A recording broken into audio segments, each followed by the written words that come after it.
Was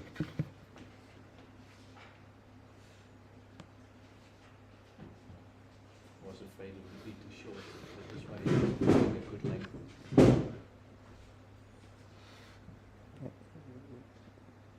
それでいいのか。OK。顔が映ってる。これ上にね。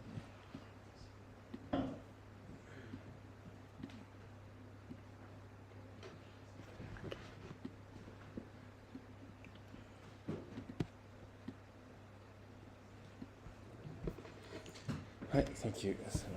Oh, yeah. I think the world can hear us now again. Yeah. Okay, that was the issue. I wasn't quite aware here in Japan. Where was I? Yes, I was as a hobby carpenter person, not a professional one. I was thinking of what to talk about in my presentation, and as someone else had already talked about the Netherlands in a previous group, and I don't have any professional stories to tell. I was thinking, what other subjects are there in the Netherlands that have to do with wood? And there's some obvious ones, like klompen, the wooden shoes, the clogs, but that's not really typically Dutch, and you can't talk for a long time about klompen, other than they're very comfortable if you don't walk on them. And they're made of yanagi, willow, or poplar, which I don't know the Japanese. Yanagi is willow, I think, right? Yeah. So that's a short story. So I was thinking there's another thing I can talk about. It's hakhout, which I think translates in English as koppesing, which you used to see a lot in the Netherlands and also in other parts of Europe and maybe in the world, I don't know. So we'll talk a little bit about that. Zaanse huizen I could talk about because in the Netherlands most houses are made of bricks these days, or concrete, the modern houses, and there's only, this all looks very touristy, right? So you have the clogs and you have the Zaanse huizen. So there's north of Amsterdam, where it's a very swampy area. As we all know, wooden houses are lighter than stone houses, so you'll still find wooden houses there, but there are not many. So doesn't really feel a lot of time to talk about those. So I'm left with two other things. I thought windmills, very Dutch, and shipbuilding. So, but before that, I'll talk a bit about the hakhout. In old days, I think until 1900 or a bit later, before we got fossil fuels like charcoal, and you'll still see it in the landscape, like you see on the left, where an initial existing tree would be cut down on ground level, like you see here. I think that's alder or ash, I'm not sure. And the wood you cut, of course, is used for firewood or other simple things. And in the Dutch climate, it easily grows back, and after a certain cycle, depending on which tree it is or what you use it for, it will regenerate, and it can be used again after a certain stage. And that's used for a couple of types of tree: ash, alder, oak, and willow. I don't have a picture of the willow. You'll maybe it's a very typical thing to see in the Dutch landscape. A willow up to this height, and then just cut off, and then you get this like a bit like the oak that we have here, like a plume of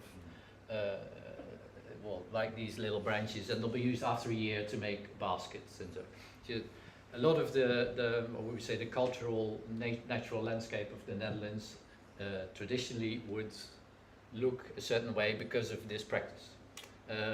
It's not used much anymore, but if you say what's it today, you'll see in the landscape sometimes if you stop doing this to a tree, something like this will happen. It will continue to grow, of course, so it won't be cut anymore, and it's called what they call here a stove, Dutch word for, which is really just one tree. You see, what's it, 7 or 8, but it's one tree. So, and if you've left it like this for a long time, like a couple of decades, and you would try do it again, actually it dies. It doesn't regenerate anymore. Don't know why. I'm not a biologist, but so you'll find this in landscape. But there's revival now. Not a big one, or not very well known, but there's a group of volunteers, people they're called hakhoutbrigades, so coppicing brigades, people, volunteers who try to maintain the traditional look of the landscape in certain areas and keep doing this. And of course, you see here there's a, I don't think it's very useful to show it, but we can, but it's in Dutch, I think, the website, but it's the Vlinderstichting, and that's a foundation that cares for butterflies, and one of the things, of course, for natural biodiversity is this kind of landscape, which is not really a natural landscape, but a human-made landscape, but still very useful. Mm. Yeah, that's the, we don't see it here, but that's okay. If people are interested, they can go to that website. So, but that's about coppicing, about hakhout. And now we go on to windmills and shipbuilding, which I think are the more interesting things to talk about, because even if, as I said, we don't have this tradition of the compagnon and the journeyman and these very strict organizations of how we construct things, ships, wooden ships, of which there are still a lot around today, and windmills, which are also still a lot around today, are fairly complicated structures to build. So there is that knowledge, and there's foundations and stuff, but it's nothing like organized.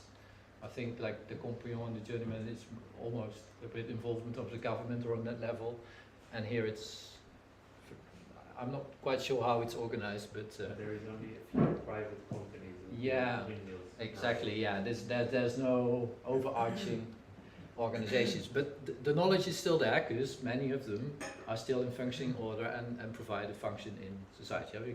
You can grind flour to make like the lovely cakes we just had, but I want to talk specifically about sawmills,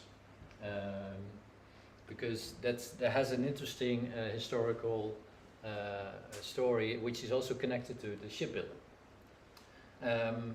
So what's interesting to see, this is the Netherlands, and all these blue lines are waterways, so it's a very wet country, especially the area around the coast here is all mostly below sea level, and basically it was just marsh. Like think of Egypt, the Nile Delta, all these rivers of the rest of Europe come together here in our Netherlands and make it a very wet country, but also a very open country, because next to the sea there's a lot of wind. So and of course the only way, if we talk now, I go back a little for the history to the 16th and 17th century, really the first time that the Netherlands was an independent country after an independent struggle from Spain, but let's not go there, it will take much too long. And what you see in that time is that the Netherlands was really a trading organization. What Dutch don't like to build things as much as that we like to make money by trading, but let the other people make the things. So what you would see that Amsterdam became a very important trading hub between areas to the south, and of course the new discovery of America and the Baltic area, and there's always been a lot of emphasis on the colonialism and going to Asia, and that all the money that was made there, but a lot of money was made in what they call the mother trade.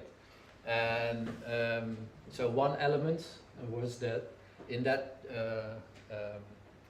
trade, the Netherlands had a lot of access to,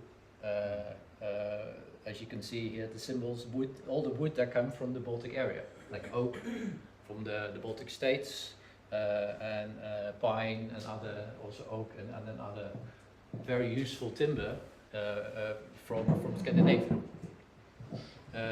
So we have to keep that in mind. So what happened then is that with all that wood and all the knowledge of actually having to travel there and get this wood, we see two sorts of ships that came into existence at that point. And this is I'm not sure if you can see, but this is a bit of a weird ship because it's very fat and bulky on the bottom, and the top is a very narrow deck.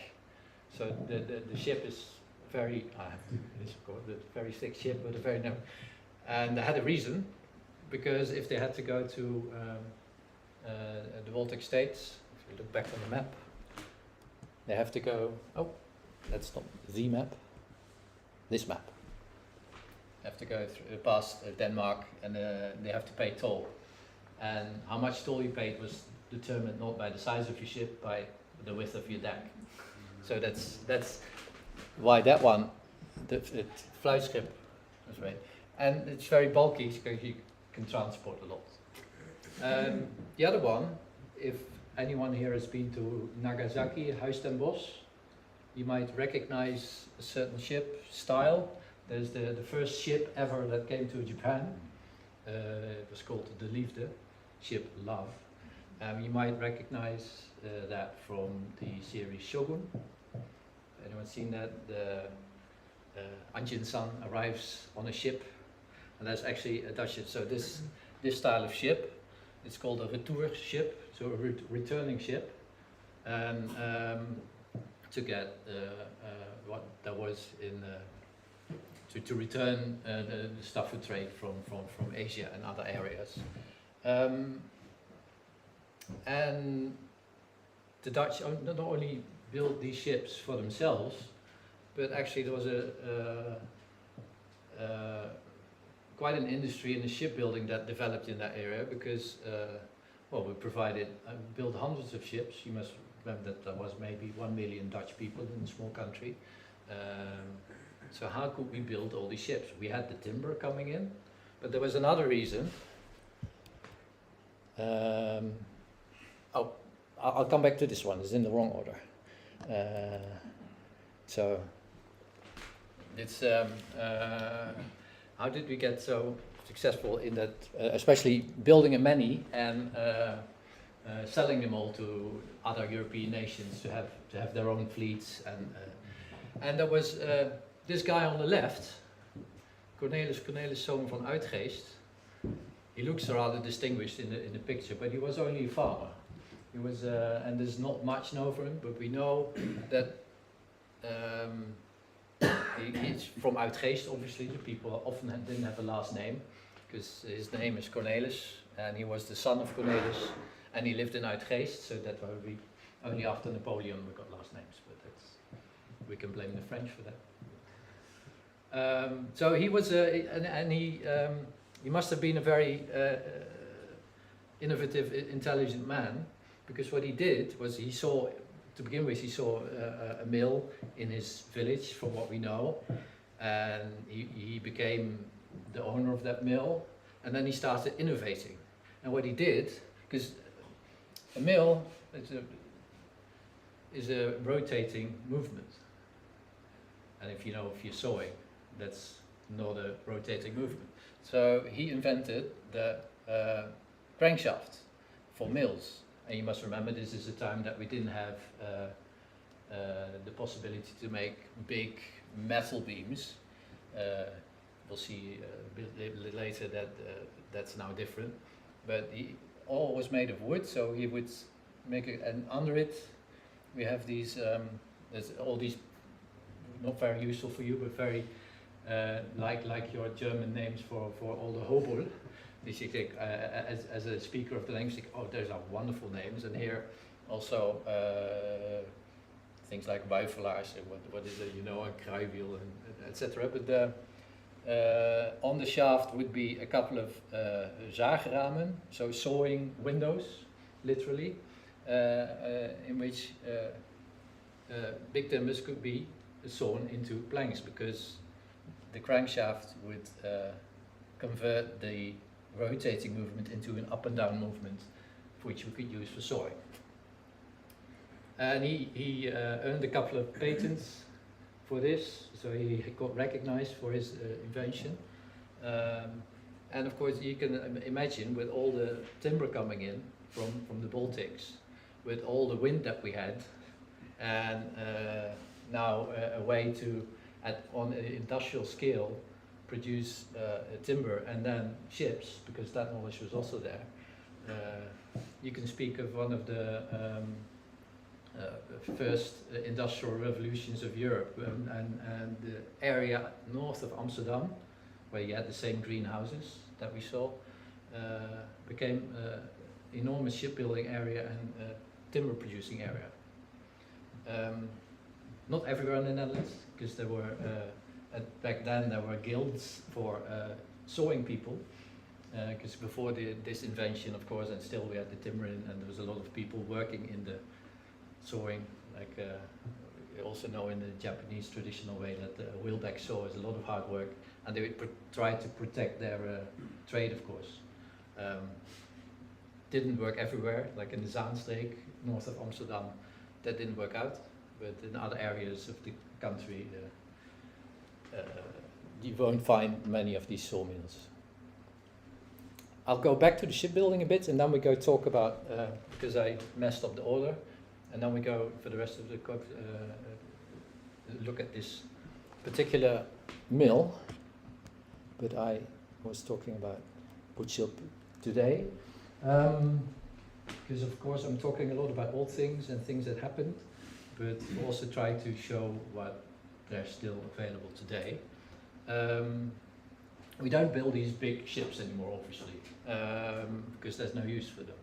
But beside these big flightschip, retourschip, there's a whole range of old ships, mostly for the fresh water on the lakes, on the rivers. And you'll see an example here. And there's actually, this is a well-known one, well known to me, but this is a ship's wharf, a small one, Klaas Hennepoel, which is near Leiden, near the coast. And they build ships and maintain existing ships to all the traditional methods. You can visit it, and it's a very nice place to for any woodworker to be, and to see how they construct these ships. There's a lot of steam bending and things you can imagine of how these things are done. So yes, that's one I can recommend. Another thing where you can still see that shipbuilding is alive today is what we call the brown fleet. So all these ships that still exist, any historical ships like 100 years old or more, and they're called the brown fleet because most of the sails are brown, and they usually these days will have a diesel engine, but originally that wasn't the case. So you have to imagine that they are on the lakes or even on the rivers, certain types of boats, which I was a student in Nijmegen, and there's the River Rhine comes into Netherlands in big bends with a very strong current. And try to imagine how they would sail up that river. I can't quite imagine how they did that, but that's what they did. And what you can do, many of these ships now are used for recreation. So if you ever plan a trip to the Netherlands and want to do something else than look at tulips, want to do something active, you can actually book a trip on these ships and make a sailing trip out to the islands. So I've done it a couple of times, and it's really great to do. Usually you're on a ship full of Germans, because they really love doing this, but they're nice people. So,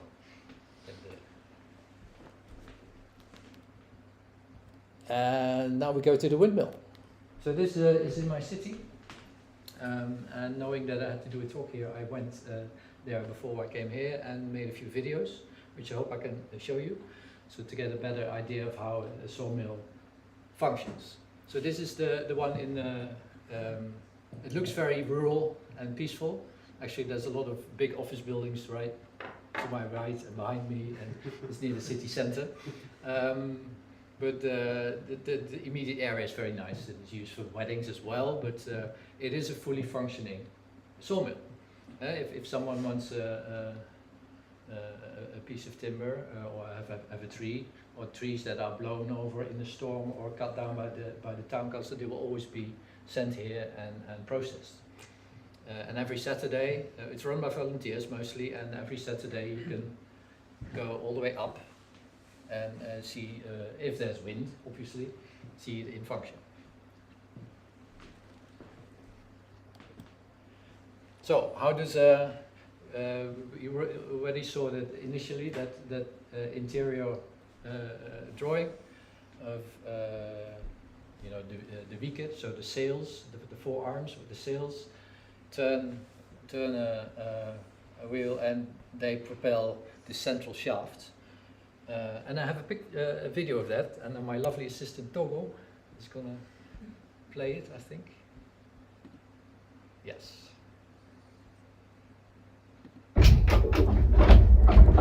Nou, met zoiets onberekenbaars als wind moet je wel kunnen beheersen. Als het in één keer harder gaat.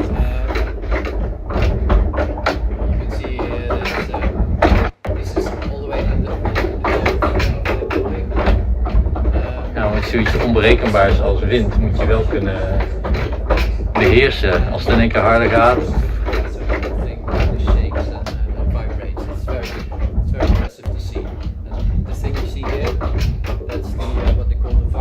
Nou, met zoiets onberekenbaars als wind moet je wel kunnen beheersen. Als het in één keer harder gaat.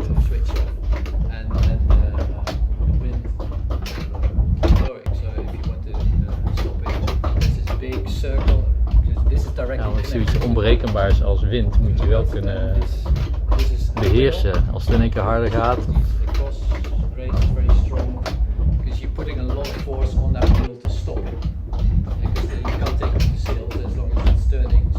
Nou, met zoiets onberekenbaars als wind moet je wel kunnen beheersen. Als het in één keer harder gaat.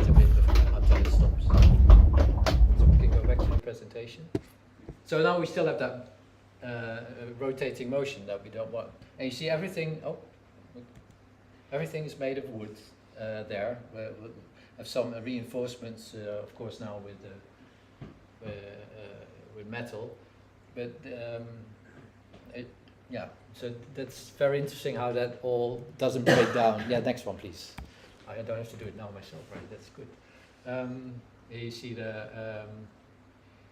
So we were here just now in top. This whole thing, by the way, can turn because winds can change direction. So you have to turn with the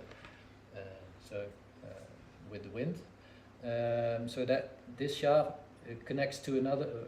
The shaft we showed just now connects to another one. So that's the crankshaft. And I think we have a video for that one, where you can see how that. Yeah. I think this is the one where I shut up, so we can hear the sound of the mill. So we're one floor down now. So here you see that turns, and then that turning motion is transferred into this. This is the crankshaft. So that was the important invention that we tell you first in that initial revolution. But yes. Now it's out of steel. Yes. Of course, back then, yeah, I'll come back to the detail, but how that works. So here you see the one that goes up and down. Yeah, so you see it go down. All the way to the bottom there is the saw. That's the ground floor.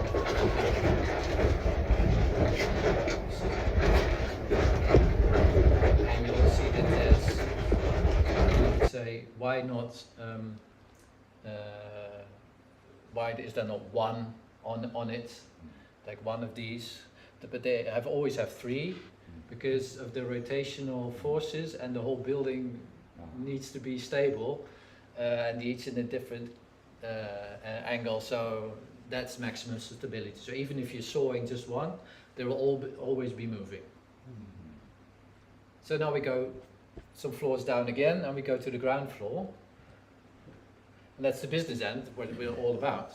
So you see here all sets of saws that are just hanging, stored here.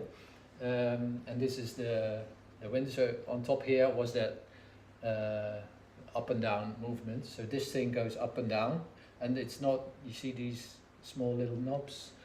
They could choose how many saws, because you have a big tree and you want it into 2 pieces or 5 or 10. Well, not 10, I think they can do 1, 2, 3. I don't know how many they can do. So you see here, they usually make a plan of what they want to do. And under it is the zaagslee. So the tree, there's 1 plank still lying here, but the tree will be secured on here with these, in these holes with ropes and stuff, so that it's steady. And this whole zaagslee, of course, moves, because the saw is stationary. If you don't do anything, you're not sawing. So you can't move the saw, so you have to move the tree.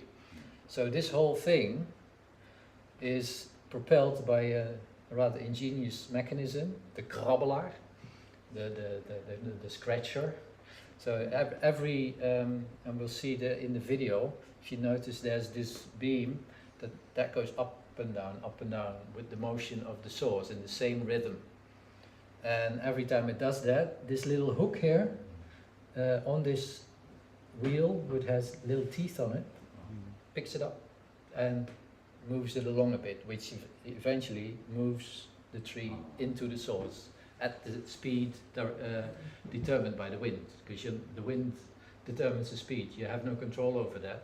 So what you need to do is make sure that the speed of the saws and the speed of the tree are in sync, so you don't overheat or push the saws, or anything horrible might happen. So I have a video of that, because they were actually, I was in luck that day that they were doing the sawing, and they were almost at the end.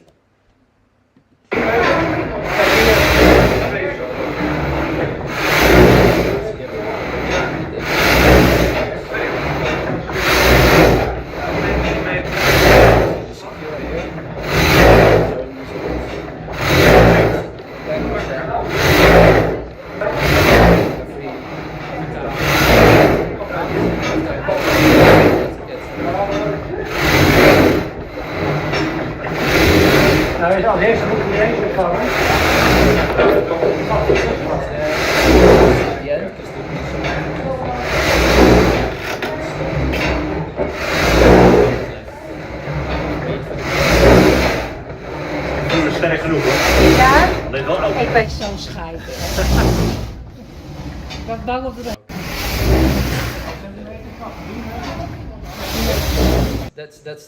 That's what it was all about. A sawmill is, of course, that.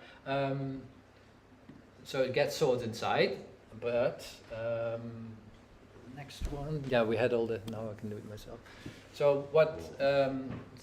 As I said, it's wood. There were no big iron furnaces to big metal objects. But America was discovered, and a whole lot of new kinds of woods came in from America, under which Dutch bokhout, but it's the Guaiacum sanctum, which is from South America and Middle America. Looks like this. It's one of the types of wood that doesn't float, like ebony and some others. But a very interesting characteristic was that it is self-lubricating. Yeah, it's very Yeah, and so that crankshaft, they would use this wood to make sure it wouldn't overheat and keep going. I think the axe itself then was made of. I'm not quite sure, because now it was I couldn't ask. They didn't quite know. They weren't sure. We have a metal one now. Yeah, I know. But what was it before? Maybe oak or something else, very strong wood. But where it turned in, when there was friction, they would use. This is an example of one of the lagers. What's lager? Bearing? Yeah, bearing. Thank you. The bearings, and these could be replaced, of course, the moment they wear out. And here you see the kind of grain that it has. I've done all this wonderful gunner finishing today, but I don't think I want to do that one yet. No, I have one like that. Yes. Oh. Try. Oh, maybe tomorrow. Okay, so that's block out, and I put the Japanese name with it. What it? Iga. Igunamu. Igunam. Baita. Iep. Keyaki, but Dutch keyaki. Remember that this is what it looks like. Looks still right. And that's one that's still alive because they're all dying, unfortunately. Remember the top of the building that we had to turn with the wind? The whole roof sits on these. It's like another form of bearing, and they use keyaki for that. And they can actually, without having to remove they can take individual ones out and put new ones in. So as you can see, this one cracked. So that you had an example to show, like, oh, yeah, this one recently we had to replace. And they would use this, and then with pork fat as a lubricant. So that's Iep, and I think I have one other one. There's loads of woods that they would use. This is another one that quite amazed me, the azijnhout. So that's steeneik. There's one of the oaks of the Mediterranean. It has very, very hard version of oak. And for instance, the teeth of these wheels are made of the azijnhout, but sometimes also acacia. And the amazing thing was when they had stopped, when they stopped turning, of course not when they were turning, I could feel, and there was no heat build up or anything. They were just normal temperature, so there's no friction at all, and they're very strong. But as you can see, with a little bag you could replace them, and if one breaks. And here's another. Remember that the brake I told you? That's another one where you said it's made of willow, vang. Here's keyaki for the wheel. Meteen some oak.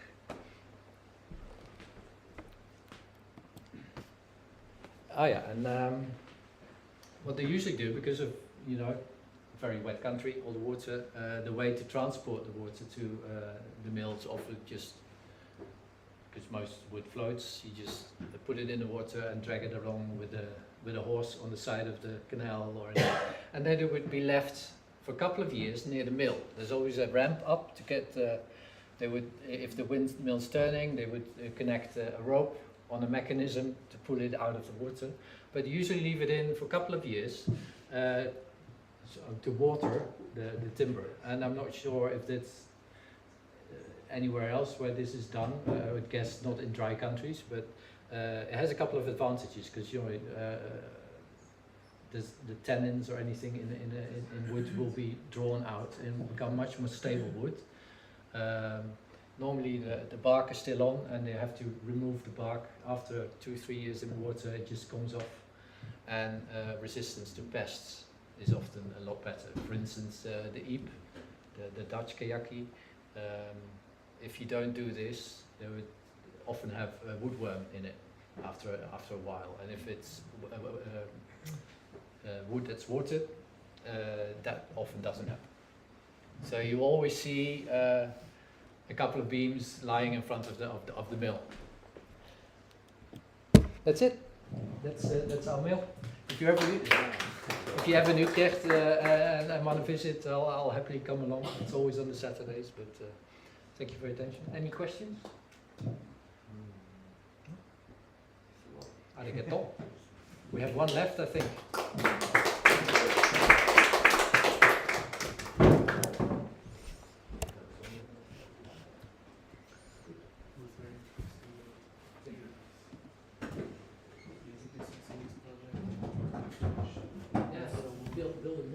Next project for the shop, wind sawmill. One project has to be typhoon-proof.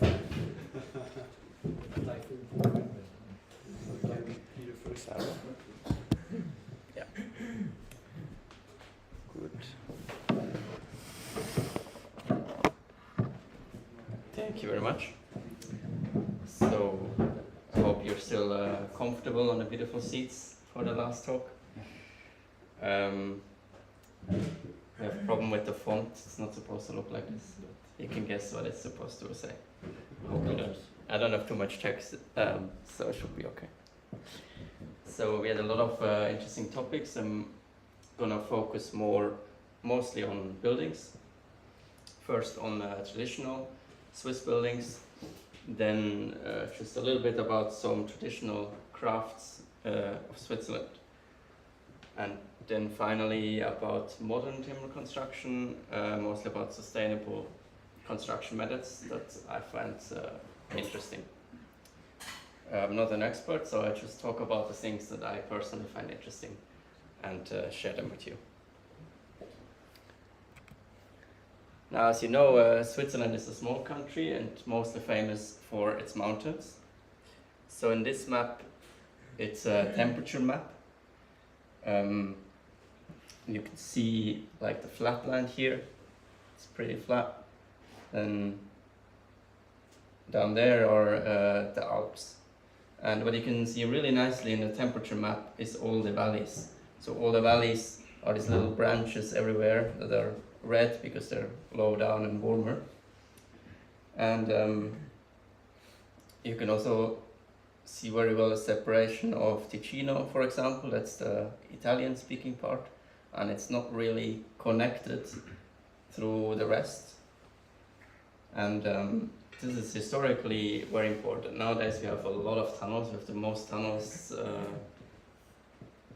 like compared to the size of the country, compared to any other country. But before there were so many tunnels and cars, it was, even though it's a small country, it can take a really long time to get from this valley here to the next valley over there. Although the straight line is short, but yeah, it's just complicated with the mountains.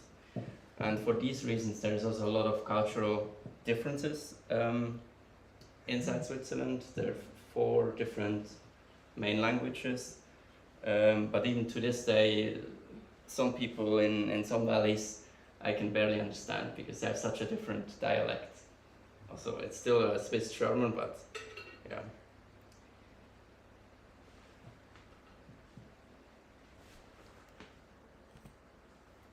Because of that, I'm just gonna give like a small window into this culture and just show a few things that I know and that I found interesting.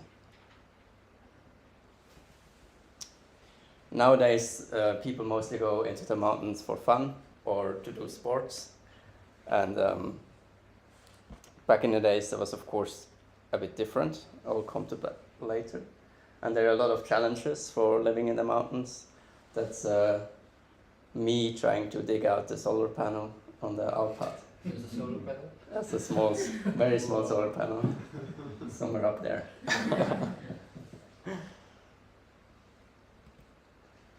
And this one here is a very traditional Alpat. So that's was mainly used in summer, of course, and it was used for cows.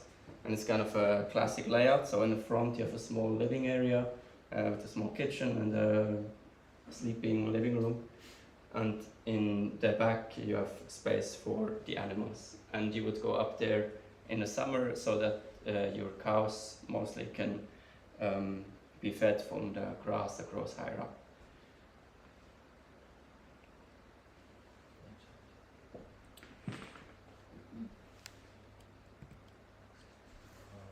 This one is in a very close by, but down in the valley, so it's much larger, a space for the whole family.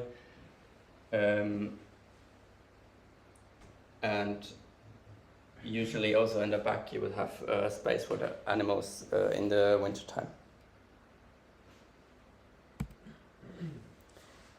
Those two buildings, like many buildings, like many traditional wooden buildings in Europe, are built with block-bow constructions. So you use large timbers and just stack them up. That's the most simple way. There's a lot of variants. The two we saw before built like this, where the timbers are sticking out a little bit. There's also like this interlocking construction, kind of like a angled dovetail. That's a bit more timber efficient because you have like clean edges, and it's better for inside edges as well.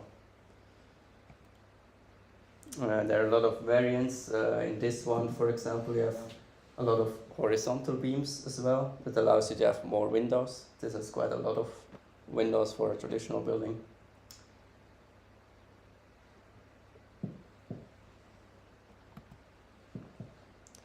And it seems to be quite a good building method. That's a building in Switzerland which was built in the year 1287. But actually, so that means it's 738 years old. It wasn't really built in Switzerland because Switzerland was founded only 4 years later. So it's older than Switzerland, this building. It's considered to be the oldest residential building in Europe.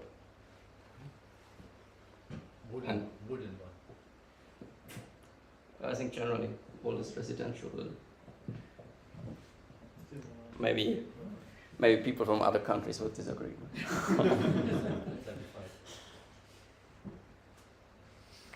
Another popular construction method is like similar to the construction of this house, the timber frame. That's a very classic farmhouse building, large living area in the front. Then on the top there's a ramp, and you put in food, hay for the animals, and at the bottom you have the space for the animals. And like you see on the building on the left, you can fill the area between the studs with clay or bricks, whatever. I'm sorry? Yes. Is this the Richtfest? A picture of the Richtfest? Like the celebration? Because there is a... Oh yeah, the tree on top. Probably, yeah, they have top, the yes. tree at the top. Right. Yeah, yeah. What is that? When you finish the construction of the timber, what do you call it? You of the celebrate, framing, of the framing, yes. You make a small celebration and you put a tree on top of the house and you bring. I'm not sure. Yeah. I think it's a picture from 1914. Maybe it's also staged because half of the roof is done and half of the roof is not done, so maybe it's a staged picture. I don't know. Back then he didn't take too many pictures, so maybe they staged it. No one had the iPhone with them. So this is quite common, and you've seen it before. What I find quite interesting is a construction method that is quite common in the small area where I grew up, and that is similar timber frame, but you fill in the area in between with more timber, but with smaller panels. And often, at least in the villages where I grew up, you see it with the panels built in flush to the outside surface, and then another panel flush with the inside surface. And I think just it looks really nice. You have some air in between the timbers, so it's a little bit insulated. It looks quite similar like block bow. You have 2 layers of block. Yeah, you have like one layer on the outside and one on the inside. And sometimes you have more finishing layer on the inside. I just think it looks really nice because you have all the wood in all the directions, and it's completely a wooden facade. Of course you have a large overhanging roof to protect it. But it's something I think I have not seen much anywhere else. This is a building that belongs to my father, and we were renovating it, putting insulation into the wall. And this was built later, so it was built in a similar way. There's timber on the outside, and then there was timber in the middle, and then timber on the inside. And we took it apart because we weren't sure how it was built and what was inside, and we wanted to add insulation somehow, because it was not insulated at all. But yeah, you can see nicely how it's constructed. But yeah, I would not recommend. There were a lot of nails, so it was a lot of work to take it apart.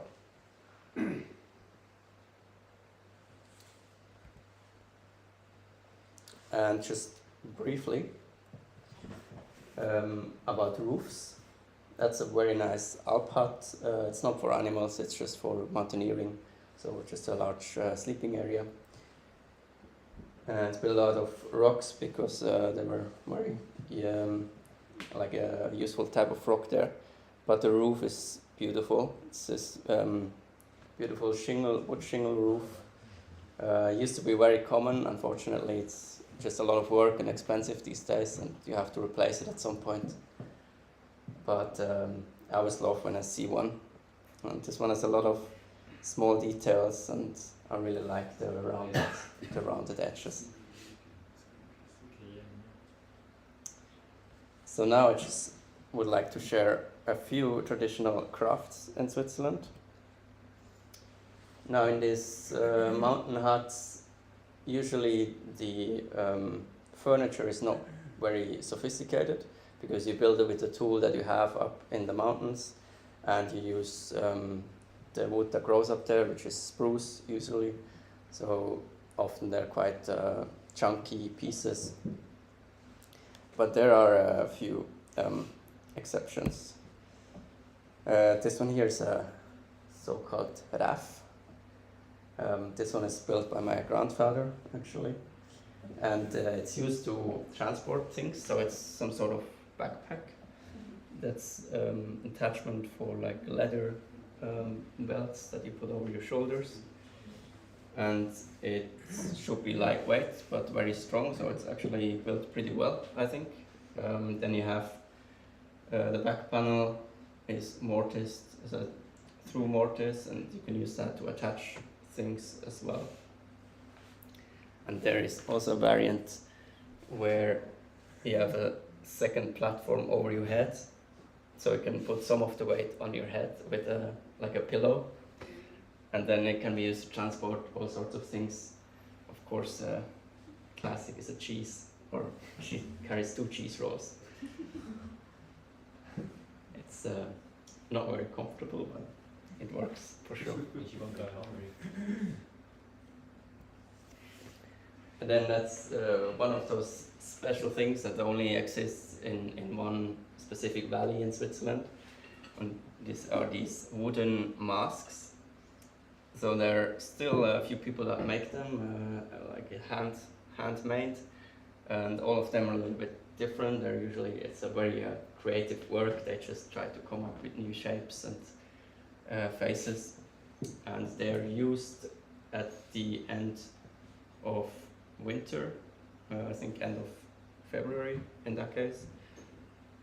And it's connected to a tradition called Fasnacht, which originates, I mean, there are different stories, but one of them is that it's celebrated at the end of the winter to scare away the winter ghosts and let the spring come in. And in this valley they built those masks, and they wear them for about 2 weeks at night to scare people and throw snow into their faces. And yeah, they build new ones every year, and have a lot of variation.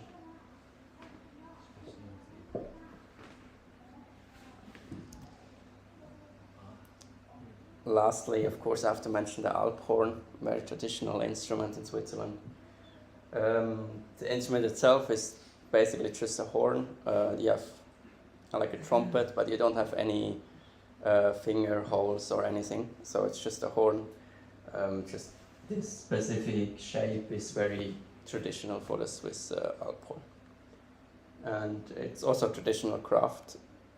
It is constructed out of multiple pieces. Usually it can be disassembled for transport because it's very long. And its pieces are cut in half, so you can hollow them out and achieve like an even thickness throughout the whole piece, which is important for the sound. Do you know the wood variety? No, I don't know. I've never built. And you can see on the right also the wood they chose is a wood that does naturally has this kind of curve in the end. Finally, I would like to share 3 examples of modern timber construction. First one is the Swatch building, so it's the headquarters of Swatch, the watch company. A lot of big wood projects are kind of built in this style with very interesting forms. Often it is connected with steel plates that are hidden, so you don't see it, but of course it's still there. But it's of course impressive to show what you can do with wood. The outside is all glass, so yeah, it is impressive, but it's probably not a very sustainable building in terms of insulation or low energy with all the glass that it has. This building on the first sight might look less impressive, but I find it really interesting. It's from famous architect Herzog and Demeraux, and also from the same timber construction company was involved. It is an office building.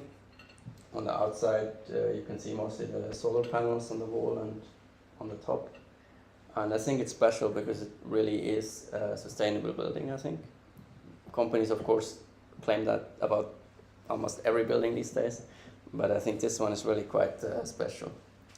It doesn't have a basement. Most buildings in Switzerland have a basement, but for a basement you always need concrete, pretty much, so they did not build a basement to not have to use concrete. Then on the inside, it's timber construction. A lot of it is hardwood, at least the columns. Simple frame. Maybe the engineer built steel frame buildings before. I don't know.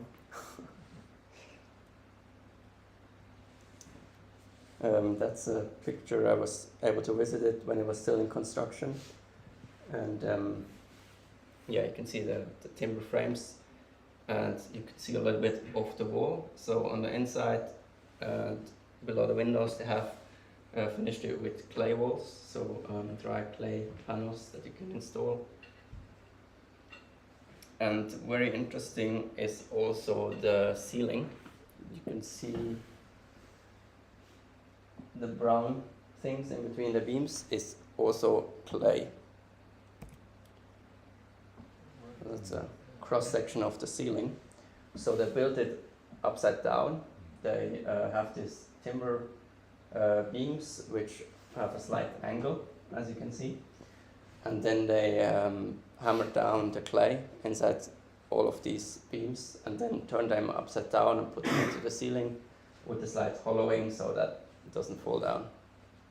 And this replaces basically the concrete floors for that you would usually use for an office building, so it's very fireproof. It's very good for sound insulation because it's a lot of mass, it's heavy, and also thermal mass, which is useful to avoid using like a climate system, like air conditioning. And that's the ceiling after a fire test to verify that it's fireproof. And of course, clay doesn't mind fire at all. The wood does. The wood does, but only the first layer usually, so it doesn't fall apart right away.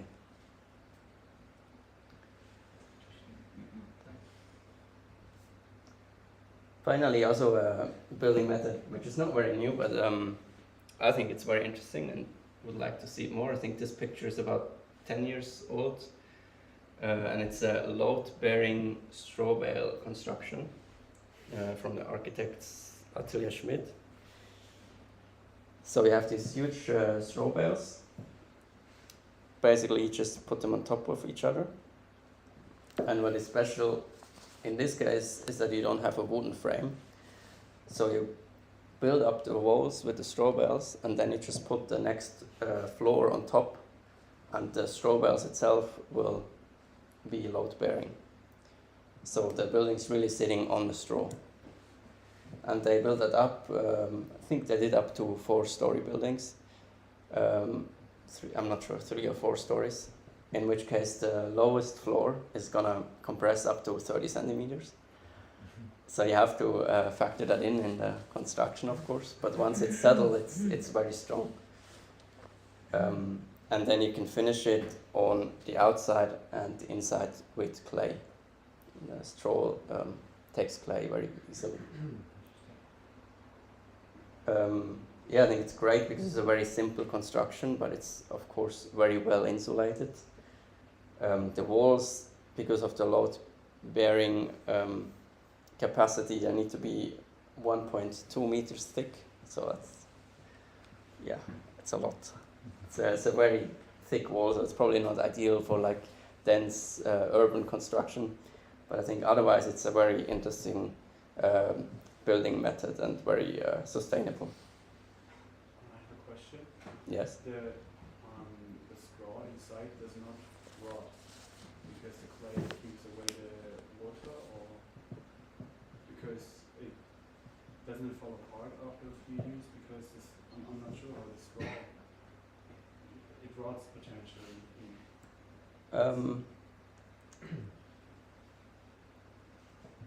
So short answer is no. I think probably in this walls you also have straw, or not in the clay in the walls here. It's quite common to straw in stray walls, and I think also because of it's densely packed, there's no air usually. So yeah, it has been used a lot in the past and definitely seems to work. I only heard once from that they did this, and then the plaster and the hay got wet, and the hay started growing through the plaster again. Oh. That's a It doesn't rot. new growing. So they were not so smart. So the whole You can plaster harvest wall was destroyed. Yeah, you have to keep it dry, of Yes. course. He also finished the roof with straw, and I think the building also has quite a bit of an overhanging roof. Good way of carbon storing. And it's also in a mountain region, so they will get quite some snow load, but it can take that. Good. Thank you for listening. That was all.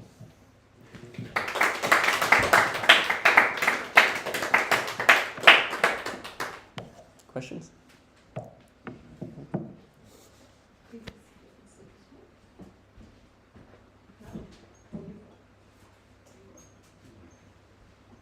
Yeah, because we still, or I was up for telling still our background maybe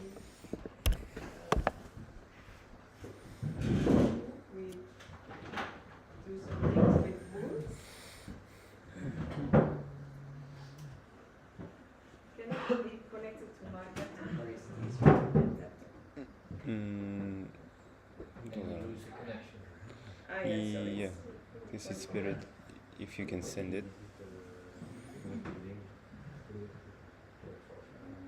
Yeah.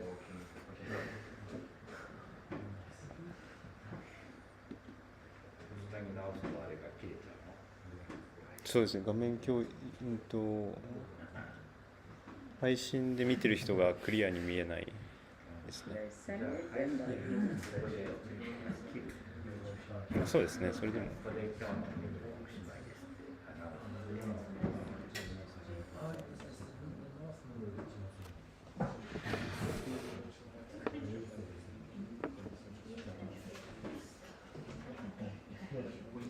これでいいのかな。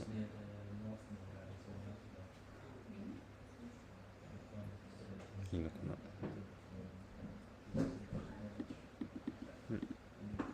OK ですね。はい。